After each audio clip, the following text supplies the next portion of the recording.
अरे बबलू भाई, अंदर तो देखो, ड्राइवर नहीं है। गाड़ी अपने आप कैसे चल रही थी?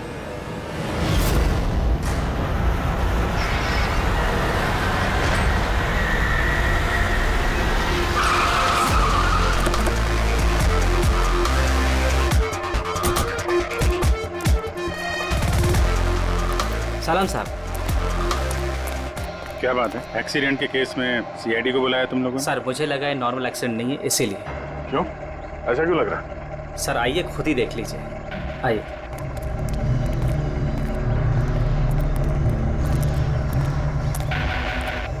सर दरवाजा खुल नहीं रहा था, बड़ी मुश्किल से हमने खोला इसे।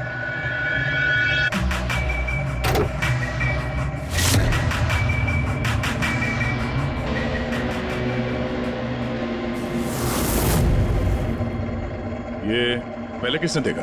सर इन लोगों ने। मैं देखता हूँ। किसने देखा था पहले? क्या हुआ था? सर ऐसा पहले कभी देखा ही नहीं। गाड़ी में ड्राइवर नहीं था सर। गाड़ी में ड्राइवर नहीं है तो गाड़ी अपने आप चल रही थी। अरे यार साफ साफ बताओ भाई। हाँ सर, गाड़ी में ड्राइवर नहीं दिखाई दिया और गाड़ी जाके सीधे पेड़ से टकरा गई। अरे क्या बात कर रहे हो? गाड़ी के अंदर ड्राइवर है, मना पड़ा है। नहीं सर, सच में गाड़ी में ड्राइवर नहीं था, नहीं तो ये गाड़ी मेरी भी गाड़ी को टकराते हुए बच गई। लाश की हालत से तो लगता है कि गाड़ी काफी स्पीड में थी। सर गाड़ी बहुत स्लो थी, लेकिन इतनी स्लो में कोई मर कैसे सकता है? गाड़ी भी ऑटोमेटिक है, हर चीज ऑटोमेटिक है, सेफ्टी डिवाइस भी ठीक है।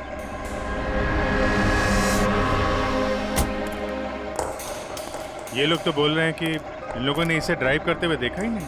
अच्छा, तो हो सकता है ये ड्राइवर पहले से घायल हो, जिसकी वजह से ये ड्राइविंग सीट से फिसल के स्टीयरिंग के नीचे जो जगह वहां पे सरक गया और उसके बाद ही एक्सीडेंट हुआ हो। शायद इसीलिए नहीं दिखा होगा। कुछ पता चला कौन है? कुछ आईडी वगैरह? अरे हाँ, इसका नाम अमन है और उसका मोबाइल है पूरी तरह से टूट गया। और एक बात अभिजीत, ये गाड़ी ऑटोमेटिक है, ये देखो इंजन अभी भी ऑन है, ऑफ नहीं हो रहा है। हो सकता है जब ये एक्सीडेंट हुआ हो उसकी वजह से जो इम्पैक्ट हुआ उससे ये कार का कंप्यूटर क्रैश हुआ। यार ये लोग तो बोल रहे हैं कार बहुत स्लो थी जब टकराई। ऐसा इम्पैक्ट? कहीं कार के साथ कुछ छेड़छाड़ तो नहीं की गई? हो सकता है। ठीक है, गाड़ी को पुलिस गैराज भेजते हैं और इसको फोरेंसिक लैब। मैंने इस गाड़ी को अच्छी तरह से चेक किया है। इस कार को मॉडिफाई किया गया है, एक्स्ट्रा सेफ्टी फीचर्स दिए गए हैं। एक्स्ट्रा सेफ्टी फीचर्स जैसे कि? जो आम गाड़ियों में होता है उससे कहीं ज्यादा, जैसे कि एक्स्ट्रा एयर बैग्स, अच्छी क्वालिटी के शॉकअप्स, ज्यादा मजबूत कांच और अच्छी क्वालिटी के ज्यादा मजबूत सीट बेल्ट।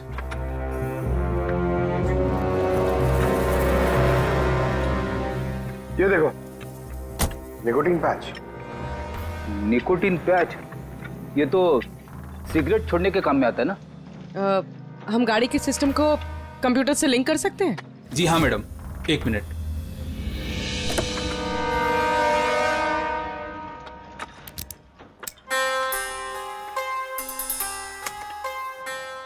मैम, किसी ने सेटिंग चेंज किया है। कार के सॉफ्टवेयर को हैक किया गया है। खिड़की के कांच से लेकर ब्रेक तक सब कुछ कोई और कंट्रोल कर रहा था। अगर सब कुछ कोई और कंट्रोल कर रहा था, फिर हादसे के बाद इंजन उसने बंद क्यों नहीं किया? टक्कर की वजह से कार का वायरलेस सिस्टम डैमेज हो गया था, इसलिए कार बंद नहीं हुई। गाड़ी को हैक किया गया? मतलब ये एक्सीडेंट नहीं है, ये तो मर्डर है।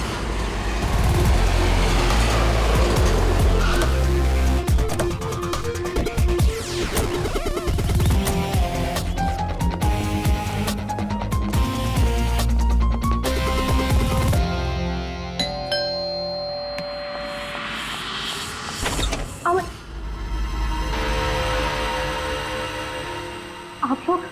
सीआईडी।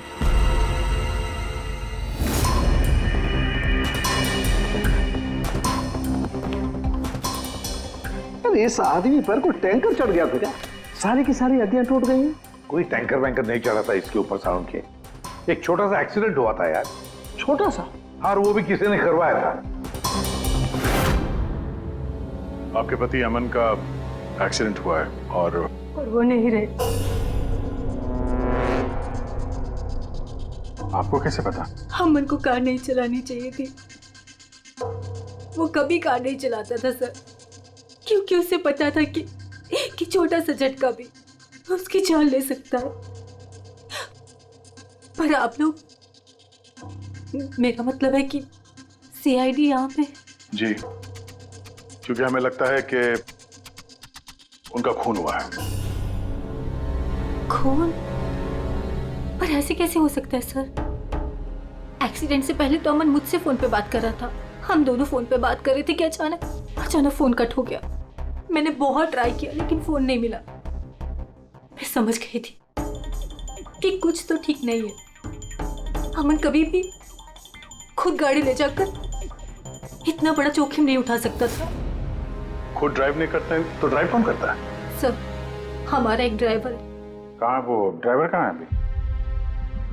उसकी तबीयत खराब थी इसलिए वो छुट्टी पर है। कहीं उस ड्राइवर ने तो कुछ गड़बड़ नहीं की गाड़ी में? नहीं सर, हमारा ड्राइवर बहुत ही भरोसेमंद इंसान है, वो ऐसा कभी नहीं कर सकता। पिछले 15 साल से वो हमारे लिए कार चला रहा है। सर, इसके शरीर पर 7 जगह हड्डियों के टुकड़े टुकड़े हो गए, 43 जगह हेयरलाइन फ्रैक्चर्स हैं और 21 जगह माइन्यूट फ्रैक्चर्स हैं। और हैरानी की बात तो ये है कि इसके पहले भी इसके शरीर पर बहुत सारे फ्रैक्चर्स हो चुके थे जो अब हील हो गए। बस इन हड्डियों के टूटने की वजह से इसके शरीर के नाजुक अंग जैसे हार्ट, फेफड़े, ये सब डैमेज हो गए और मौत भी शायद इसी वजह से हुई है। साळुंखे, ये जो निशान है स्क्वेरिश, ये कैसे निशान है? बस ये निकोटिन पैचेस के निशान है। इसके शरीर पे बहुत ज्यादा है। इसे सिगरेट पीने की लत थी और वो इसे छोड़ना चाह रहा था। Nicotine patches? अच्छा। और फिर यार अभी तारिका ने बताया कि इसके शरीर पर पुराने फ्रैक्चर्स के निशान भी हैं, बहुत सारे। ये पुराने फ्रैक्चर्स का क्या मतलब हो सकता है? अमन को ड्राइविंग तो आती थी ना? हाँ सर। तो फिर जोखिम किस बात का? अमन मेरे या आपकी तरह नहीं था सर। छोटे से छोटा झटका भी उसकी जान ले सकता था। ड्राइविंग की वजह से उसकी जान को खतरा था, इसीलिए हमने कार में भी काफी मॉडिफिकेशंस करवाई थी और ड्राइवर को भी कहा था कि कार आराम से चलाए। छोटा झटका भी उसकी जान ले सकता था? क्या मतलब? क्या कुछ था उसको? कोई प्रॉब्लम थी? सर, अमन का शरीर कमजोर था, नाजुक था। यार तू क्या कर रहा है साउंड के? अरे तू ये ऑस्टियोजेनेसिस इम्परफेक्ट है। ऑस्टियोजेनेसिस इम्परफेक्ट मतलब ब्रिटल बोन डिजीज? एग्जैक्टली, भंगुर अस्थि रोग। मतलब इसकी हड्डियां भंगुर हैं। और इसीलिए बॉस, इसकी हड्डियों को अगर जरा सा भी झटका लगे तो चकनाचूर हो सकती हैं। 25 से ज्यादा बार उसके फ्रैक्चर्स हो चुके थे। हमेशा खतरा रहता था उस पे। मुझसे जितना हो सके मैं उसकी सुरक्षा का ख्याल रखती थी ताकि उसे कोई झटका न लगे। घर में, कार में हमेशा उसकी सुरक्षा का ध्यान रखती थी। यहाँ तक कि जब अमन को पता चला कि सिगरेट पीने से हड्डियां कमजोर होती है तो अमन ने पूरी कोशिश की सिगरेट छोड़ने की। तभी इतने मामूली एक्सीडेंट से भी ये हाल हो गया था शरीर का। लेकिन वो अचानक गाड़ी लेके कहाँ गया था? सर, मुझे नहीं पता, लेकिन जब वो अकेला गाड़ी लेकर चला गया तो मुझे उसकी बहुत चिंता हुई और मैंने अमन को फोन किया। हेलो अमन। या बेबी बोलो। अच्छा, तो तुम खुद ड्राइव कर रहे हो। तुम्हें पता है ना तुम्हारा ड्राइव करना कितना ज्यादा खतरनाक है, लेकिन तुम मेरी बात सुनते तक नहीं। वैसे ऐसा कौन सा जरूरी काम था जिसके लिए तुम खुद गाड़ी लेकर निकल गए? ड्राइवर तक का वेट नहीं किया गया तुमसे। जरूरी था स्वीटहार्ट, लेकिन तुम परेशान मत हो, मैं गाड़ी आराम से ही चला रहा हूँ। अमन, मुझे ऐसा क्यों लग रहा है कि तुम मुझसे कुछ छुपा रहे हो? देखो सुप्रीति, मैं मानता हूँ कि मैं सारी बातें तुमसे शेयर नहीं कर पा रहा, लेकिन इसका मतलब ये नहीं कि तुम उल-झुल बातें सोचने लग जाओ। है कुछ प्रॉब्लम्स, मैं उन्हें सॉल्व कर लूँ, फिर तुम्हें सब कुछ बता दूंगा। प्रॉब्लम्स? तुम अभी क्यों नहीं बता सकते मुझे? क्योंकि ये सब खतरनाक है, वो लोग बहुत खतरनाक हैं, मैं तुम्हें नहीं बता सकता। खतरनाक लोग? Oh no. अमन, हेलो। कौन सा प्रॉब्लम? और ये किन खतरनाक लोगों की बात कर रहे थे वो? कुछ पता है आपको? सर, मैं कुछ नहीं जानती। अमन की किसी से कोई दुश्मनी, कोई बिजनेस राइवलरी वगैरह?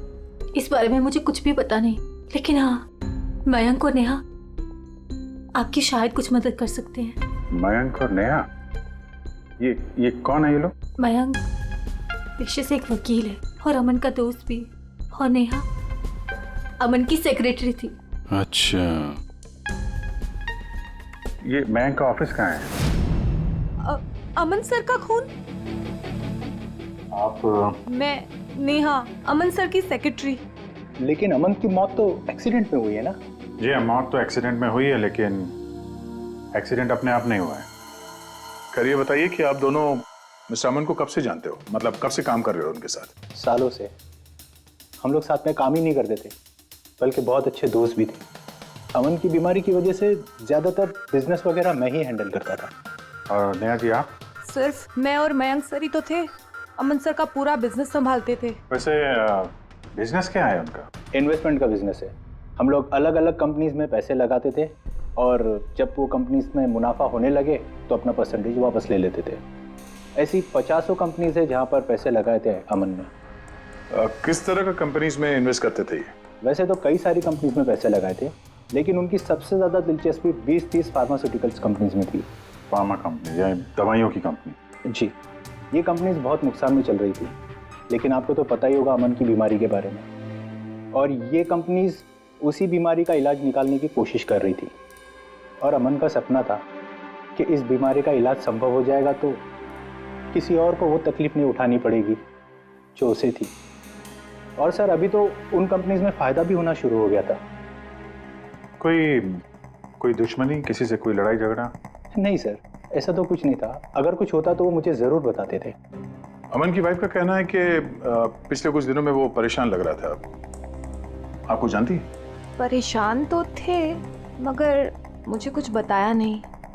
मुझे लगा काम का प्रेशर होगा बस। आपने बताया था कि दवाइयों की कंपनी जो नुकसान में चल रही थी, उनमें से कुछ को फायदा होने लगा था। सबको नहीं सर, शायद एक को। मुझे उसकी डिटेल चाहिए। जी, मुझे अकाउंट चेक करना होगा। ठीक है। और मुनाफे के अलावा कोई ऐसी बात जो आपको अलग लगी या फिर कुछ अजीब सी हो, वो भी बता दीजिएगा।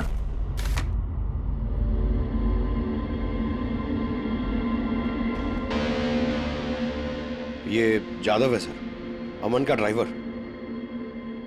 काफी परेशान लग रहा है वो।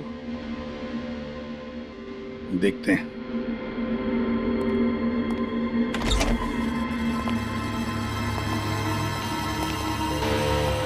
जादव?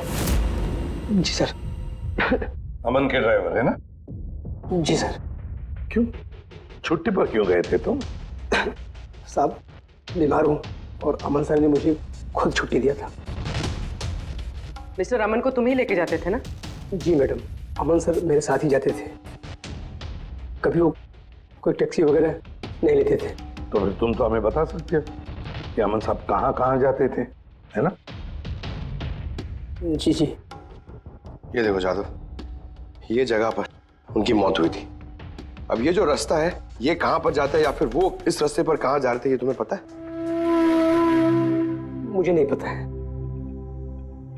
देखो, हमें पता है कि तुम इसके बारे में जानते हो। तुम्हारी भलाई इसी में है कि सीधे सीधे बता दो। जी मैडम।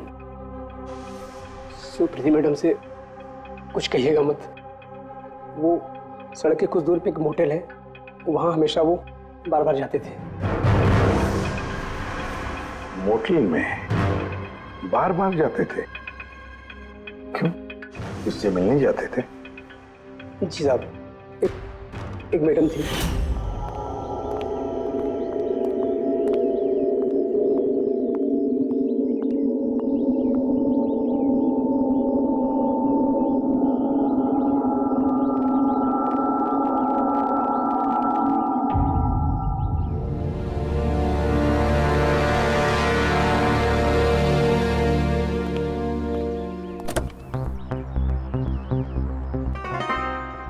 सुन जादव, ये जो कुछ भी तुमने देखा, इस बारे में किसी से कुछ मत कहना। सुप्रीति भाभी से भी नहीं, समझे?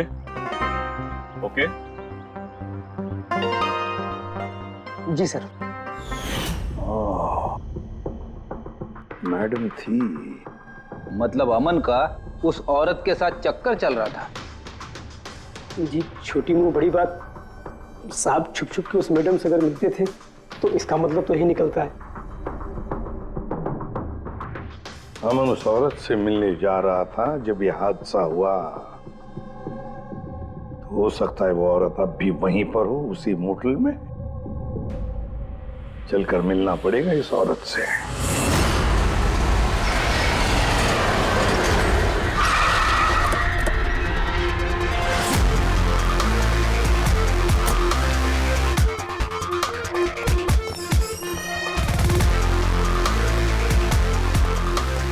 Excuse me.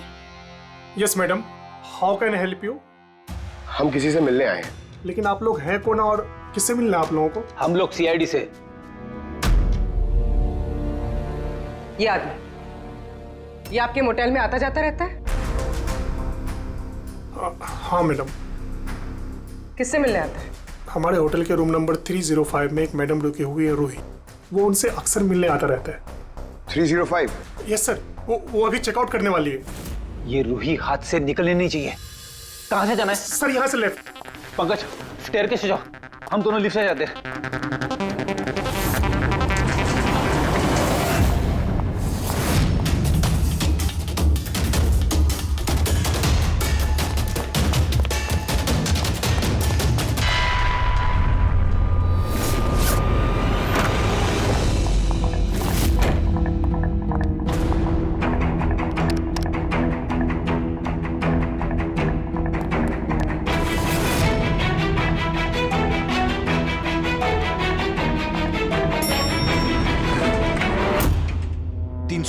सर उधर।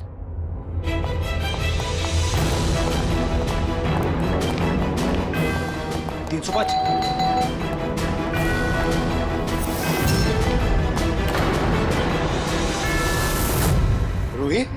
नो। ए, रुको। पूर्वी! रूही, मुझे मत मारो, मुझे मत मारो प्लीज। रुको।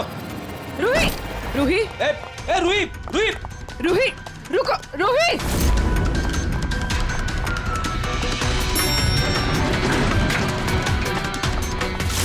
रुक जा। रूही, रुको। रुक जा। रूही, मार दो मुझे, लेकिन तुम लोग भी बच नहीं पाओगे। तुम लोगों का सच सबके सामने आ ही जाएगा। सच? कौन सा सच? मैं सब जान चुकी हूँ तुम लोगों के बारे में, सब जान चुकी हूँ। क्या बोल रही हो तुम? तुम्हें ऐसा क्यों लगता है कि हम तुम्हें मारेंगे? आओ। कौन सा सच? रूही, हम सीआईडी से। सीआईडी? चलो मान लिया रूही कि तुमने कुछ नहीं किया, लेकिन अगर तुमने कुछ नहीं किया तो वहां से भागी क्यों? मुझे लगा कि ये लोग मुझे मारने आए हैं। इसका मतलब कोई है जो तुम्हें मारना चाहता है? जी, वही लोग जिन्हें हम एक्सपोज करने वाले थे। उनके खिलाफ हमारे पास सारे सबूत थे। कौन लोग और कैसे सबूत? हाँ बताओ।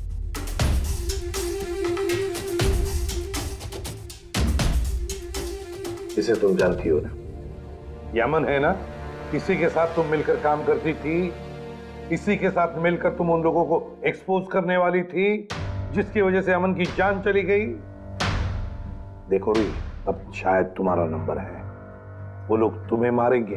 सर मैं मरना नहीं चाहती, मैं मरना नहीं चाहती सर। तो फिर बताओ, बताओ जल्दी, कौन लोग हैं वो? उनका राज छुपाने से वो तुम्हें छोड़ेंगे नहीं। सर,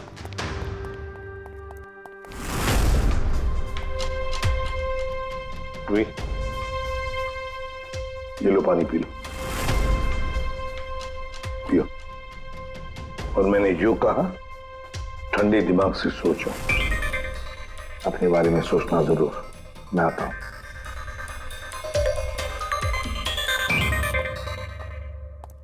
घबराई हुई है, डरी हुई है। लेकिन अब डरने की क्या जरूरत है सर? अब तो सीआईडी के पास है वो। लेकिन सर वो हम पे भरोसा नहीं कर पा रही। थोड़ा वक्त लगेगा। से जो अमन का वकील है मयांक, उससे क्या पता चला? सर अमन ने बहुत सारी दवाई की कंपनियों में पैसा लगाया था, लेकिन वो सब की सब घाटे में चल रही थी। एक कंपनी है जिसने अभी अभी फाइनली फायदा करना शुरू किया था, CRM फार्मास्यूटिकल। और सर ताजुब की बात यह है कि अमन ने पिछले हफ्ते ही इस कंपनी के साथ जितने भी डीलिंग्स है वो सब तोड़ दिए, और मयंक भी इस बात से काफी हैरान था। सर वही तो समझ में नहीं आ रहा है कि इस अमन ने जब ये कंपनी लॉस में जा रही थी तब उसके साथ तो डील नहीं तोड़ा, और जब ये कंपनी प्रॉफिट कर रही है तब डील तोड़ने जा रहा है ये। और सर वो मयंक से कभी कोई बात छुपाता नहीं था, उसने ये बात मयंक को बताई भी नहीं। हाँ सर, मयंक ने उसका भरोसा तोड़ दिया होगा सर। आओ जरा। रोहित, CRM फार्मास्यूटिकल्स के साथ जो अमन की डील थी वो तुम्हारी वजह से कैंसिल हो गई है ना? वरना उसके पास ऐसी कोई वजह तो थी नहीं। अब सच सच बता दो कि डील तुमने क्यों तोड़वाई? क्योंकि उसने मेरे भाई का खून किया। भाई का खून? सर, मैं जिस शहर से आई हूँ उस शहर में बहुत पोल्यूशन है। मेरे भाई को पोल्यूशन से बहुत एलर्जी थी, उसे सांस लेने में बहुत तकलीफ होती थी। वो तो सिर्फ दवाइयों पर ही जिंदा था। एक मिनट, और वो दवाइयाँ थी CRM फार्मास्यूटिकल कंपनी की, हैं? जी सर, और सबकी सब नकली थी। मेरे भाई के ऊपर कोई असर ही नहीं कर रही थी, और ये बात हमें बहुत लेट पता चली और मेरे भाई की जान चली गई। तुम्हें कैसे पता चला कि वो दवाई नकली थी? सर, मैं खुद एक प्राइवेट कंपनी में केमिस्ट हूँ। जब ये दवाइयाँ मेरे भाई पर असर ही नहीं कर रही थी तो मुझे शक हुआ कि क्या बात हो सकती है। तो मैंने उन दवाइयों को खुद से टेस्ट किया और मेरा शक बिल्कुल सही निकला। सारी दवाइयाँ नकली थी। नकली थी मतलब? सर, हर एक दवाई एक खास केमिकल से बनती है, और जिस दवाई की मेरे भाई को जरूरत थी वो केमिकल तो उस दवाई में था ही नहीं, जिसकी वजह से वो दवा उस पर असर भी नहीं कर रही थी। और अमन इस कंपनी में एक इन्वेस्टर था। जी सर, इसलिए मैं उससे मिलने भी गई थी, लेकिन वहां जाके पता चला कि इसमें तो उसका हाथ है ही नहीं, और उसने मुझसे प्रॉमिस किया कि वो मेरी इसमें मदद करेगा। अरे सर, आप यहाँ कैसे? कोई काम था क्या? हाँ, ये मेरी असिस्टेंट रूही है। हेलो। इसे देखना था कि दवाइयाँ कैसे बनती हैं। देख सकते हैं? कैसी बात कर रहे हैं सर? आपको कैसे मना कर सकते हैं? आइए मैं दिखा देता हूँ आपको। एक काम कीजिए, आप मेरे साथ बॉस के यहाँ चलिए, रूही अपने आप देख लेगी। रूही तुम जाओ। मैम आइए। एक मिनट सर, ज्यादा आगे मत जाना, आप यहीं तक देखना। आइए सर, मैं लेकर चलता हूँ। आप आइए। आइए सर।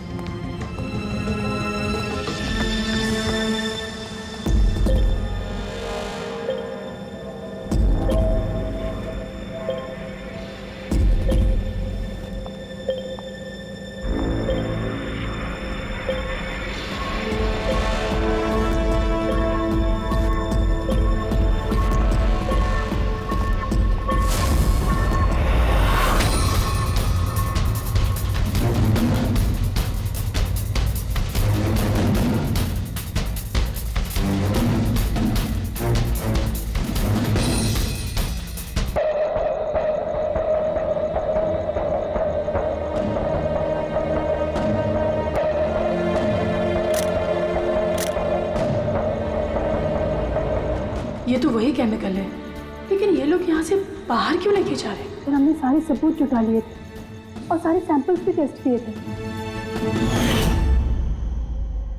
एक बात तो पक्की है कि सामन की मौत और CRM फार्मास्यूटिकल्स का कोई ना कोई संबंध जरूर है। कुछ ना कुछ तो गड़बड़ जरूर है।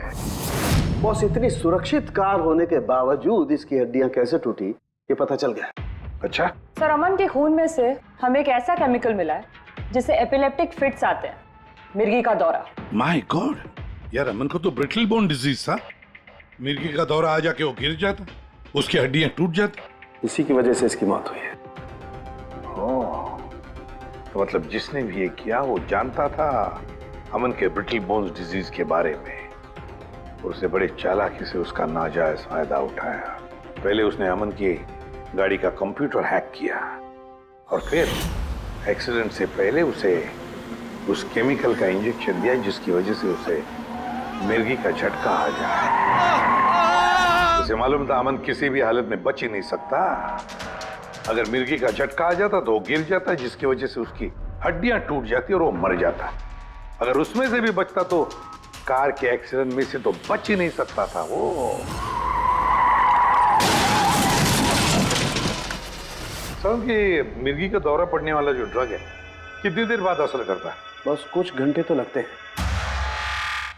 मतलब ये ड्रग अमन को एक्सीडेंट से कुछ घंटे पहले ही दिया गया था। सर कहीं ऐसा तो नहीं कि किसी ने इसे नींद में ही इंजेक्शन दे दिया हो सकता है। बस एक काम करते हैं, इस अमन की बॉडी को फिर से एक बार अच्छी तरह से चेक करते हैं, देखते हैं कहीं कोई इंजेक्शन का निशान तो नहीं है। तारिका? Yes sir. अच्छा साहब की सीआरएम कंपनी की नकली दवा के बारे में क्या पता चला? बॉस उन नकली दवाइयों में एम्फेड्रिन नहीं है। ओह, मतलब रूही सही कह रही थी। सर ये कुछ केमिकल्स की लिस्ट है जो सीआरएम कंपनी ने पिछले महीने मंगाई थी। माय गॉड बॉस, इसमें तो वो केमिकल सबसे ज्यादा मात्रा में जो सीआरएम की दवाई में होना चाहिए था, 500 गैलन। 500 गैलन तो बहुत बड़ी गड़बड़ है, बहुत ही बड़ी गड़बड़ है।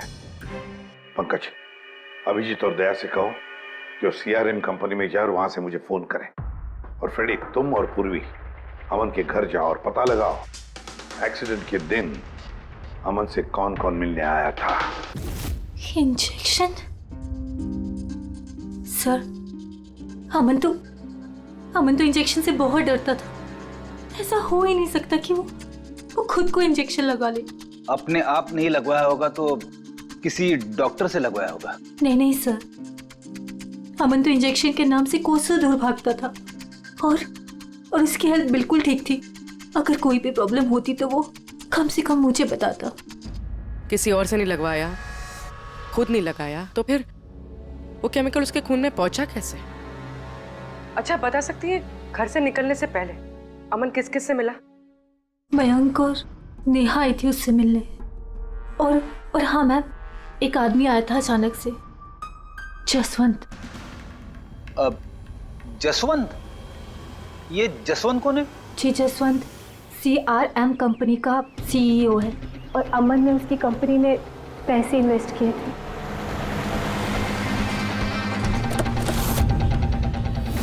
मिस्टर जसवंत, आप अमन के घर गए थे उससे मिलने के लिए उसके एक्सीडेंट के कुछ घंटे पहले?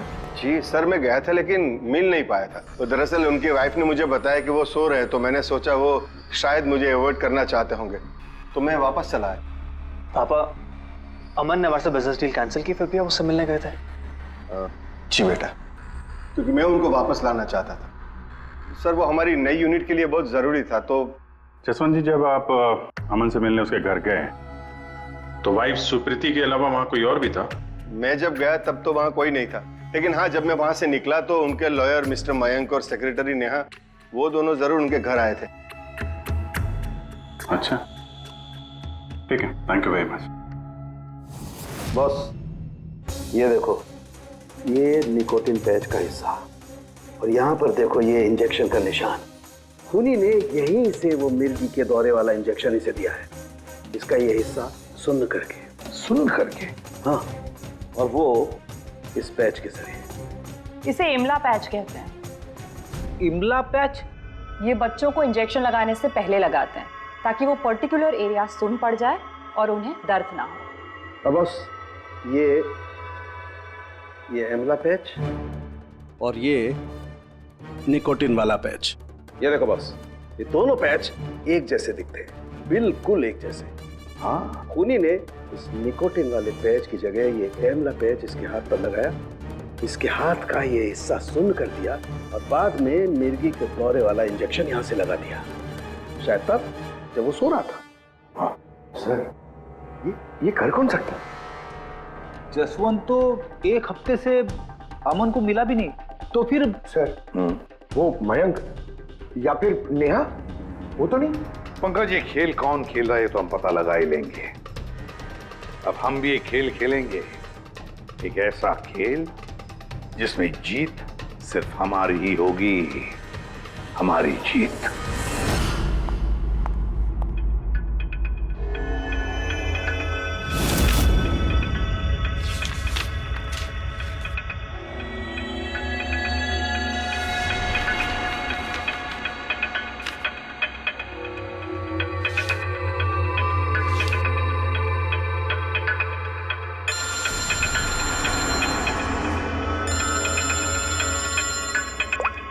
हेलो, मेरा कुरियर तो तुम तक पहुंच गया होगा।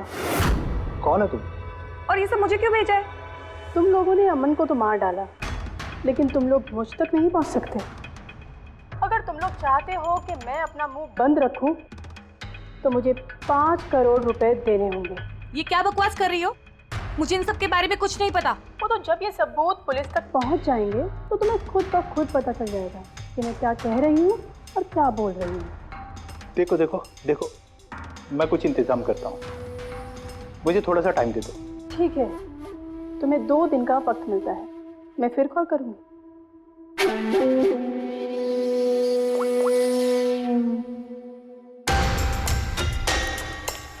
तो मास्टरमाइंड ये मयंक है।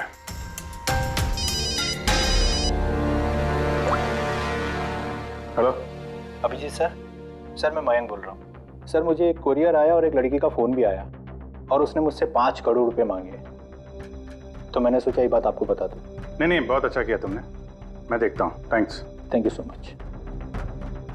मयंक का फोन था। उसने उस कुरियर रूही के बारे में बताया सर, और उसने ये भी कहा कि उसने जानबूझ के समय मांगा ताकि हम इस तक पहुंच सके। तो ये मयंक नहीं बल्कि कोई और ही है।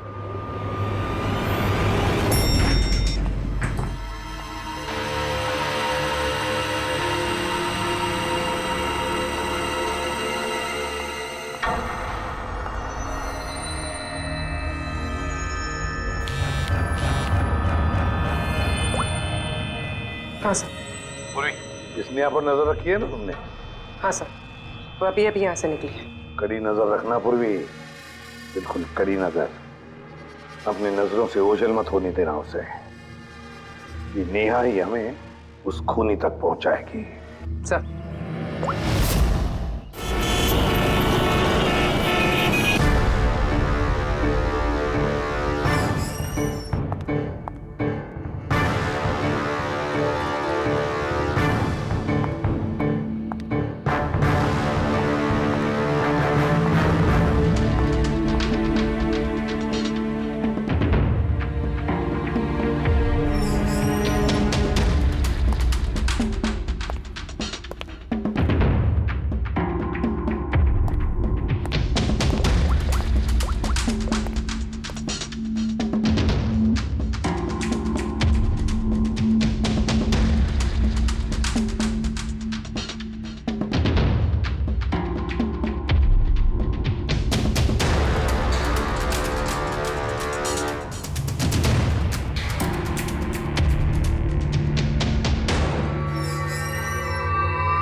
सर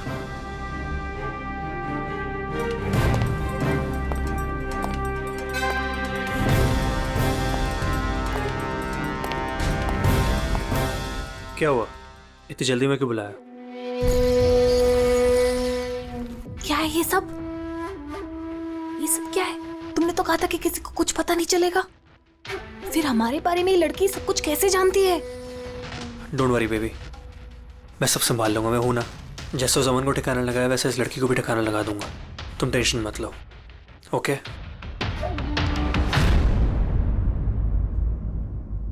पहले हमसे तो निपट लो। You are under arrest, Mr. Ashwin.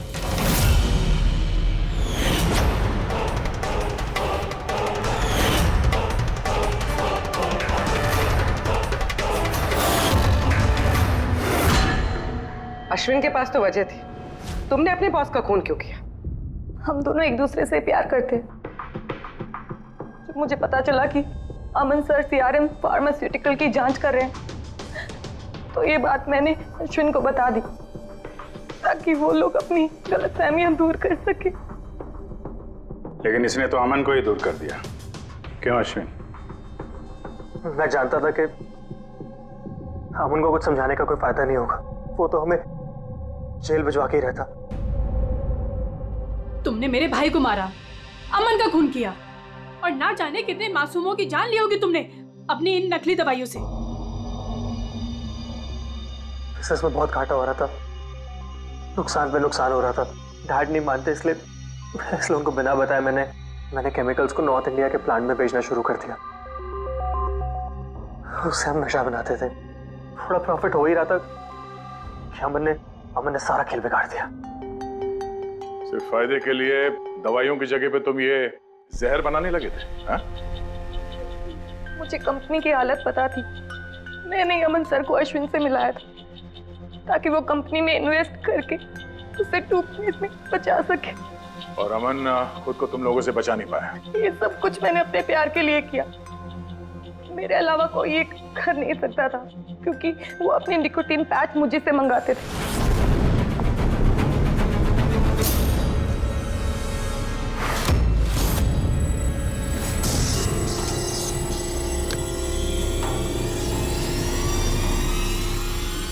उसके अगले दिन जब हम अमन के घर पर गए, अरे आप ही गए, पर अमन तो सो रहे हैं। अगर कुछ इम्पोर्टेंट काम है तो मैं जगा देती हूँ। नहीं कोई बात नहीं, हम इंतजार करेंगे। ओके, मैं अभी आती हूँ।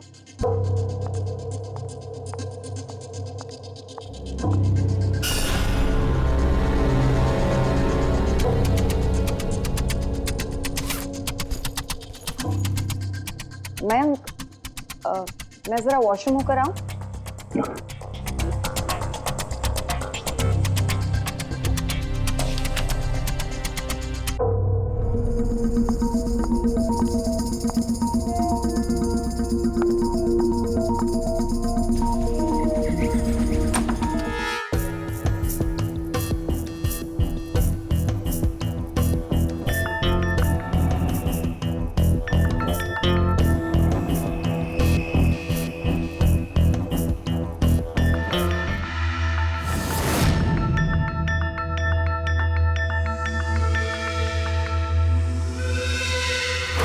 और वो दौरा उसकी कमजोर हड्डियों के लिए जानलेवा बन गया।